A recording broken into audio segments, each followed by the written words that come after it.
ngomongin soal media sosial ya Mbak. Gimana cara kita mengenali itu hoax atau bukan? Nah, kami di Mavindo berusaha untuk mempermudah proses verifikasi ini buat siapapun, buat semua orang. Tapi hoax ya tolak gitu. Itu yang paling gampang gitu, tolak. Fitnah itu sudah pasti hoax.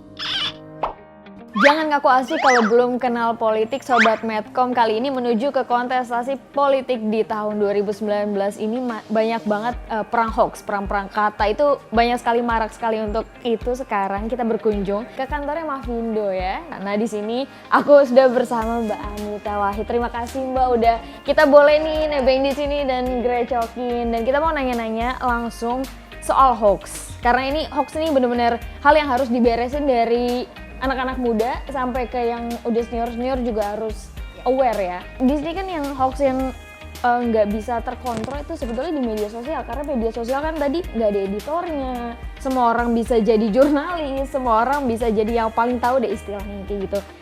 Sebetulnya banyak sekali pengaruh positif dan negatif, tapi bagi Mavindo sendiri pengaruh positif dan negatifnya media sosial tuh gimana sih Mbak? Pertama aku mau lurusin dulu nih mengenai bahwa yang tidak terkontrol itu adalah justru yang di sosial media atau di online lah ya kita biasa nyebutnya. Karena sebenarnya kalau kita ngelihat sejarah, hoax itu memang udah banyak banget dari dulu ada, dan sebagian besar justru di offline. Oh gitu? Iya, kalau kita ngelihat pengalaman proses Pilpres 2014 aja, yang paling banyak hoax beredar itu bukan di sosmed, tapi justru di offline. Contohnya apa? Tabloid obor rakyat misalnya. Gitu. Jadi kalau kita ngomongin mana yang lebih tidak terkendali, masih debatable ya, masih bisa didebat karena masing-masing punya kelebihan dan kekurangannya. Kalau sosmed, kelebihannya adalah kita selalu punya jalan untuk mencari verifikasinya gitu. Kalau yang di offline ini yang lebih berat karena seringkali dia tersebarnya di area-area yang lebih pelosok. Bagaimana dengan banyaknya berita gitu, apalagi kita ngomongin soal media sosial ya Mbak. Gimana cara kita mengenali itu hoax atau bukan? Sebenarnya mengenali hoax atau bukan itu bukan perkara yang rumit kok gitu, bukan yang aduh capek nih nggak bisa saya membuat verifikasi. Iya kadang-kadang kan kayak gitu, kadang-kadang kan malas gitu, ya udahlah sebarin aja gitu, hoax atau bukan terserah gitu. Karena mikirnya kan bakalan repot nih nyari-nyari verifikasinya. Tapi sebenarnya dengan kecanggihan teknologi sebenarnya sangat mudah.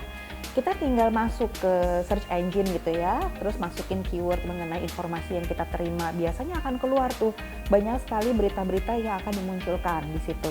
Dan akan kelihatan siapa dan apa media yang mengusung berita tersebut.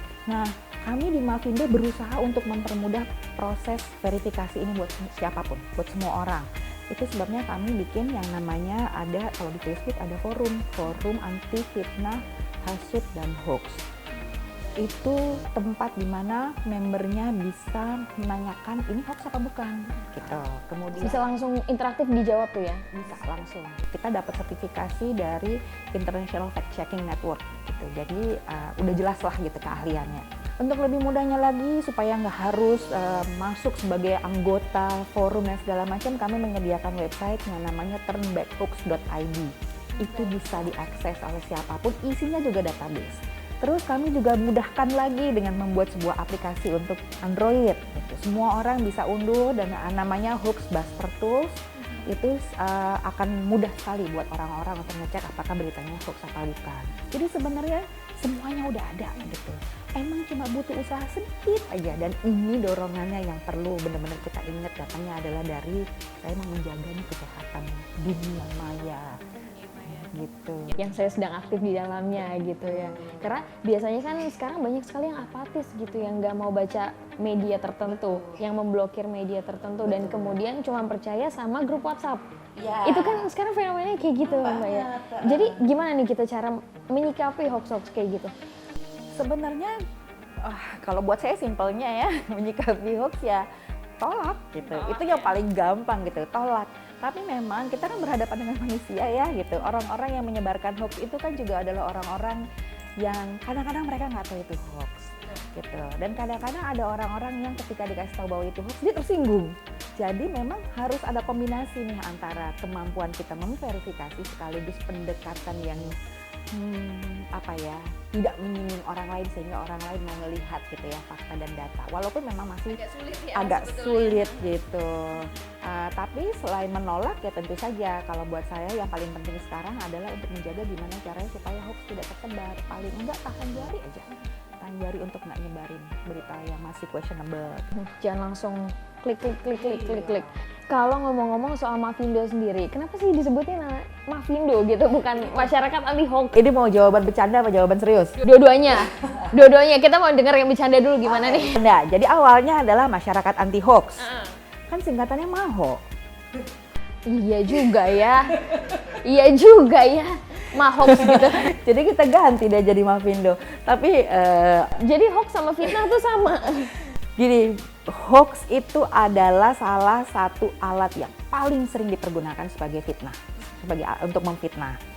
Kalau kita breakdown nih fitnah dan hoax, itu sebenarnya dua-duanya sama-sama punya komponen kebohongan. Fitnah itu sudah pasti hoax.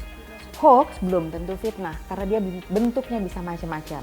Itu sebabnya kami melihat bahwa udah pakai aja fitnah karena memang dia paling sering dipergunakan, hoax itu memang paling sering dipergunakan sebagai alat untuk memfitnah.